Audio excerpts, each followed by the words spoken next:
Good evening, everyone. This is Peter Schull, and I'm completing my final project for AEP 855. This is a project on social justice in education for educational leaders, and I chose the topic Improving Literacy Outcomes for Hispanic English Language Learners in the American Classroom. And I've called this a primer for teachers and educational leaders because I think I have a lot of good information here, but I think it should only be considered a starting point. A bit of research for other educators to use as a jumping off point to do their own research. I'd like to begin with a quote from my fourth source, and the quote is, "Teaching students how to communicate means being responsible for providing students with the knowledge and skills necessary to participate and co-create a democratic society." And that's from Jones, Webb, and Newman in their article claiming the contentious literacy teachers as leaders in social justice leaders. All right. I think this is relevant. Per Ross and Burgeony, one of my other sources, their 2011 research citing the census data shares that Latinos are the largest minority in the United States, with 15.4% of the total population of the United States reporting themselves as Hispanic or Latino. In the 2003-2004 school year, English as a second language services were provided to a total of 3.8 million students in the United States public schools. So it's obvious that this is a large segment of our population. We know that this is a segment that's growing, and we also know from test data from NCLB testing that a lot of these students are underachieving compared to their white and more affluent peers, and that this is a segment of the population that needs to be better served. My first article was called A Tale of Two Middle Schools, The Differences in Instruction by Douglas Fisher and Nancy Fry. It's from 2007. This is a study done over two middle schools, both with more than 1,000 students, both with over 75% free and reduced lunch. One of them was 99% free and reduced lunch, and both with more than 75% of their students being Hispanic. My quote from the article is, "Although the relative size of the school cannot easily be changed, we have learned that two other factors within the control of the school can make a difference: how we use instructional time and the consistency with which we implement literacy-based strategies." I'm going to be referring to the school that was successful and the school that was not successful. Though both of these schools, as stated by the author, were full of hardworking, determined instructors who used research-based strategies, only one school made significant gains and met AYP. The other school actually faced losses in test scores over the time of the study. The key differences between the two middle schools.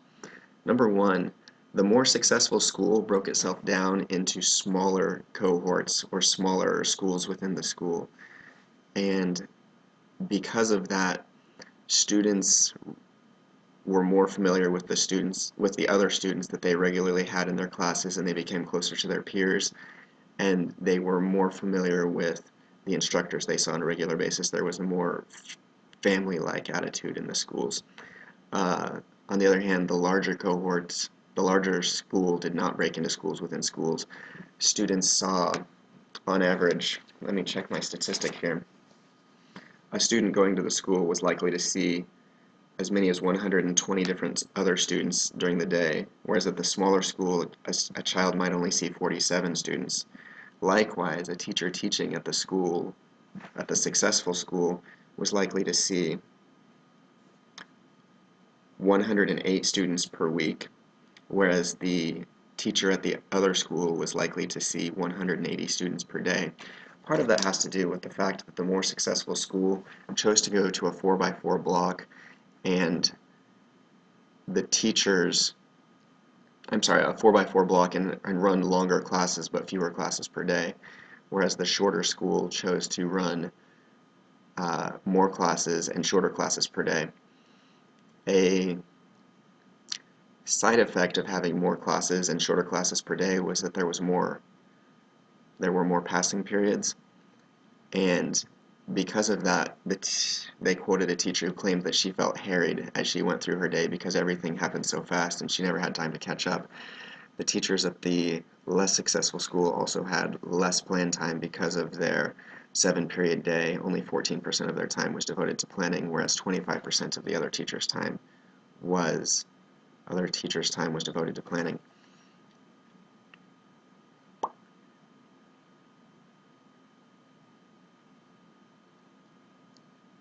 One of the nice things about the school that went to the 4x4 block was that it had longer passing periods. The passing periods were typically 9 minutes, which meant that the students had ample time to use the restroom, relax between classes, get a snack, and because of that, the students arrived in classes ready to work, whereas that wasn't the case in the other school. The final interesting point that the article, A Tale of Two Middle Schools, shared was that there was a more consistent use of instructional strategies in the more successful school. One of the regularities in the more successful school was the use of instructional strategies by all teachers on a regular basis. And while the authors shared that the less successful school did have hardworking teachers who used research-based strategies, it seemed to the students that the research-based strategies were used willy-nilly, and a strategy that was used in one class might not be seen in another class. And because of that, they weren't used to implementing the strategies in class. There was a lot of lost time as they learned a lot of new strategies. Okay. I think obviously the implication for leaders here is that they should consider changing up their school within a school status, and if you're in a large school, consider making it feel like a smaller school by going to school within a school format. I think the longer class periods are obviously beneficial, even for middle school students, which I thought was surprising, and that by being consistent with strategies school-wide, we can reap greater benefits than just using research-based strategies. My second article is called Improving Latino English Language Learners' Reading Fluency, the Effects of Small Group and One-on-One Intervention by Sarah G. Ross and John C. Bagini. This is from 2011. My quote is, "The one-to-one condition was associated with significant immediate assessment words correct per minute gains for all 5 students. No analyses showed meaningful differences between the small group and the one-to-one conditions, with the exception of one student." I mostly chose this article because this is a strategy that we've used within my school, which is more than 60% Hispanic, and we've met with great success using it.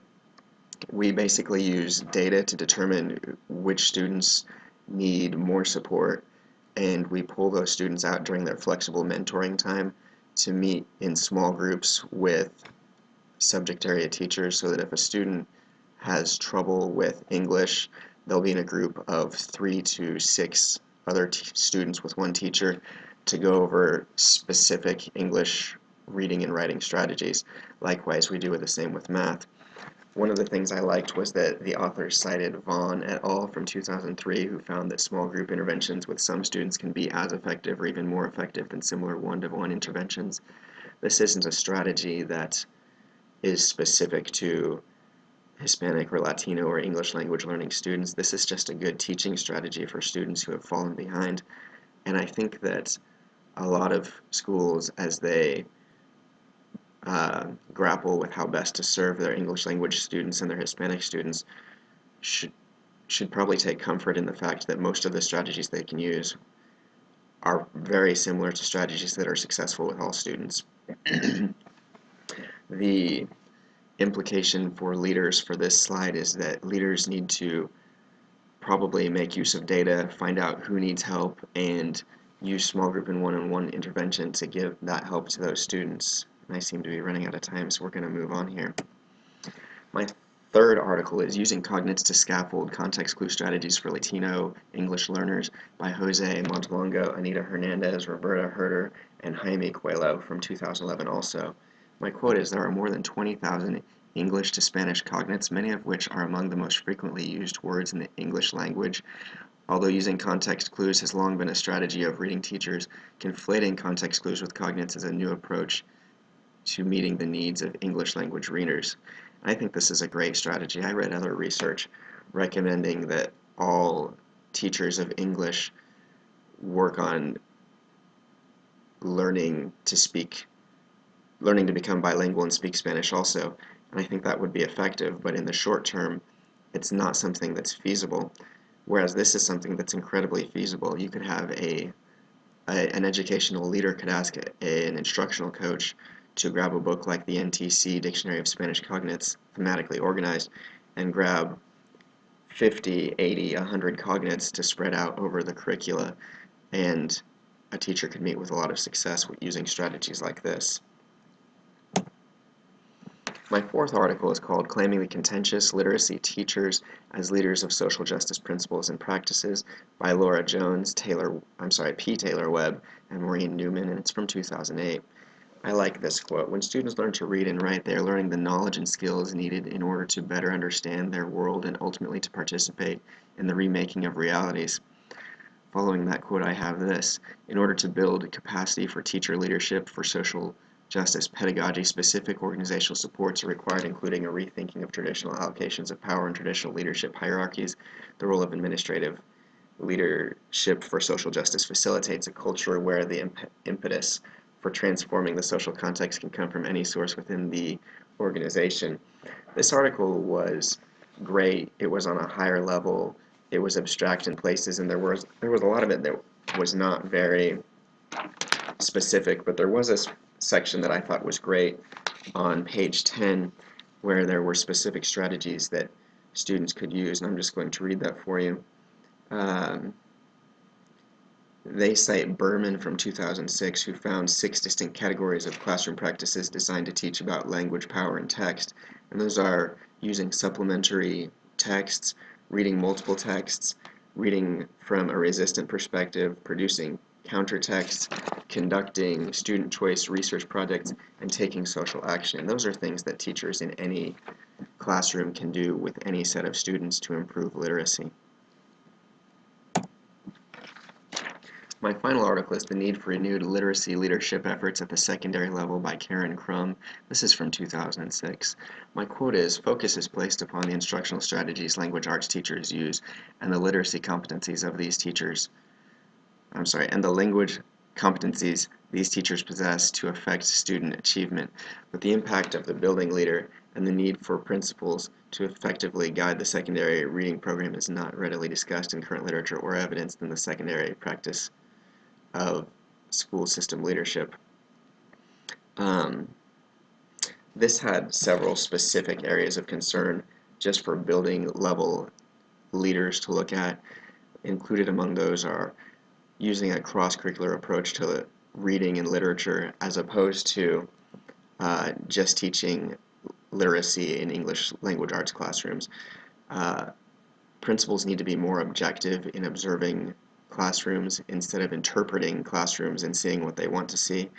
The authors advocated leaders encouraging different curricula to be planned in concert with one another instead of in isolation, so social studies and science and English and math and all of the curricula should be interwoven and everyone should be aware of what everyone else is doing.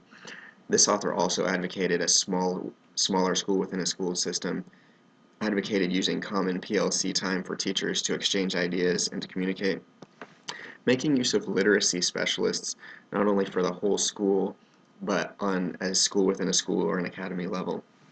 And this author encouraged the use of having schools come up with a shared vision for literacy and a clear articulation of what the administration expected to see in terms of literacy instruction within classrooms. My final thoughts are that it is true sometimes more is equal. We have students who have great needs, and it's our obligation as instructors to come up with strategies like using cognates or using small groups or switching our schedules in order to facilitate those students' learning. With 15 seconds left, I'm afraid I'm going to have to let you read that, and I'm going to go ahead and show my works cited page and say thank you so much for listening. I enjoyed the class.